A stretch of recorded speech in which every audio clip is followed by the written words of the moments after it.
What if I told you that the color of the dot on the screen was red?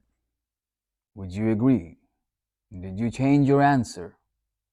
What if I told you that the color of the dot on the screen was blue? Well, whatever you may be seeing, I'm not going to dispute that, but I do tell you that the color of the dot on the screen is blue, and that's how everyone sees it too. That's the reality of change. Everything you knew about life until this point was a lie. Not what you think, not what you believe, not how you act, not who you are is real.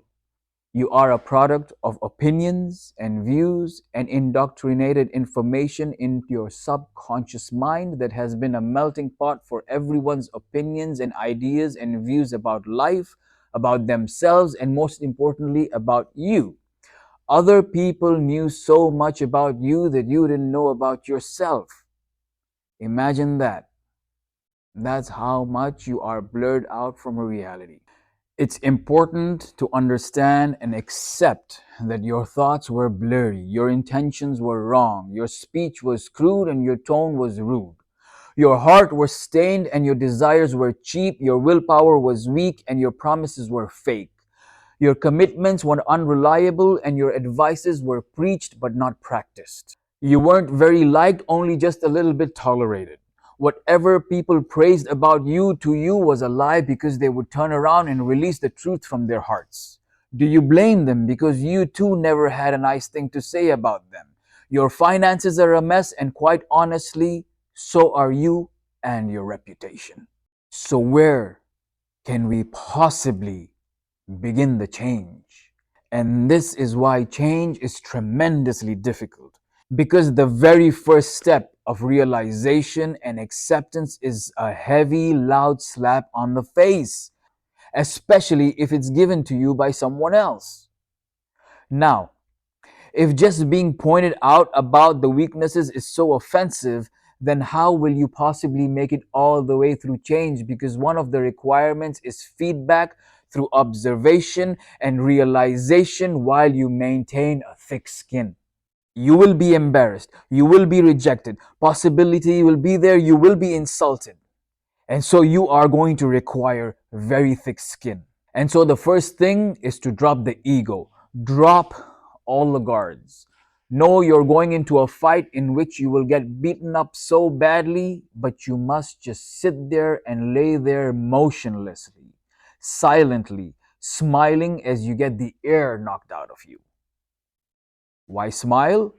Because you already knew you were weak and would get beat down when you walked in there. But you went in anyways because your objective at that moment is not to fight, but to get stronger. Now, this is not a joke, nor an insult, nor sarcasm. The truth is, most humans don't even know themselves. It's gotten so delusional that obese people and people overweight are not acknowledging their problem. And I'm not saying that they shouldn't be fine with who they are. They should be fine with who they are. I am speaking of people I have personally interacted with. Individuals who are seriously obese but cannot see it. He believes he is physically in excellent shape. He even intends to invest in gyms all across the nation and has a social media page broadcasting his physique. He has this false belief of a picture that has been painted for him all his life. This usually happens in homes where the children are well nurtured and well taken care of, and occasions are celebrated with expensive gifts, and pretty much they have been raised around lip service of others. There are many instances where people are totally unaware or in denial of their physical or mental habits that lead them to do things which they feel are perfectly okay. For example, this obese guy who feels there's nothing wrong with all his ginormous food consumptions because he is unaware and he has blocked out any information that he is actually seriously obese. This man is in denial and is putting pressure on his physical self until the time comes where he either wakes up to the truth or dies of a cardiac arrest. The same example can be given about someone who is unaware of their mental flaws, or moral flaws, or verbal flaws, or financial flaws. Transition is very hard. And the more true you are to yourself, the harder it gets. The system of transformation is so uniquely complex and threatening because the more you are willing to upgrade, the more problems you will find. It will come to a point where you will realize you can't fix all the problems anymore. You can't fix all the problems you have. And then you will start accepting and apologizing for your weaknesses and shortcomings. But that process is way, way far away. Transformation is a process so difficult, so painful, and so endless that sometimes you actually pause and think if it's all worth it. Now I'm talking about real change here. The change in which you know yourself so well that you can catch every lie, every fakeness, every weakness that comes from you.